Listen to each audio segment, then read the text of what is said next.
Medina হারাম শরীফের আশেপাশে যারা থাকো, এই কোবা মার্কেটের সামনে ঘড়ির টাওয়ারের চত্বরে রাত্রিবেলা ঝর্ণার এমন আলোকসজ্জা দেখো না, এমন লোক খুব কমই আছে। হ্যালো ইব্রান, আসসালামু আলাইকুম। কেমন আছো সব? আশা করি সবাই অনেক ভালো আছো। আমি আলহামদুলিল্লাহ, আল্লাহর রহমতে তোমাদের দোয়াতে অনেক বেশি ভালো আছি। রাত্রিবেলা এরকম মনোরম দৃশ্য দেখতে কার না ভালো লাগে। সৌদির বাচ্চারা এখানে সন্ধ্যার পরে খেলা করে। আমার বাসাটা যখন ওই পাশে ছিল, আমি প্রায় দিনই সন্ধ্যার পরে যে এখানে বাচ্চাদের খেলা এনজয় করতাম। যেহেতু এখন বাসাটা অন্য পাশে, এখানে আর যাওয়া হয় না। তো বাচ্চাগুলো খেলা করে দেখতে আমার অনেক বেশি ভালো লাগে, যেটা দেখতে আমি প্রায় দিনই সন্ধ্যার পরে ছুটে যেতাম। আর আসলে মদিনার এই শহরটাতে এরকম মনোরম দৃশ্য দেখতে, শান্তির শহর, এরকম দৃশ্য দেখতে কার না ভালো লাগে। যাই হোক, বাচ্চাগুলো এখানে খেলা করতেছিল দেখে অনেক বেশি ভালো লাগতেছিল।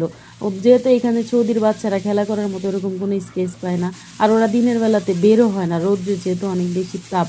সেজন্য হচ্ছে সন্ধ্যার পরে কোনো রিসোর্ট বা পার্ক থাকলে বাবা মা সেখানে নিয়ে আসে বাচ্চাদের খেলা করার জন্য। এখানে দেখো, বাবার হাত ধরে বাচ্চাটা খেলা করতেছিল দেখে আমি ক্যামেরা বন্দি না করে পারলামই না। আসলে প্রত্যেকটা সন্তানই জানে পৃথিবীতে সবচাইতে বিশ্বস্ত হাত হচ্ছে বাবার হাত। সবাই ছেড়ে গেল, বাবা আমাকে ছেড়ে দিবে না, এই বিশ্বাসটা সব সন্তানেরই থাকে।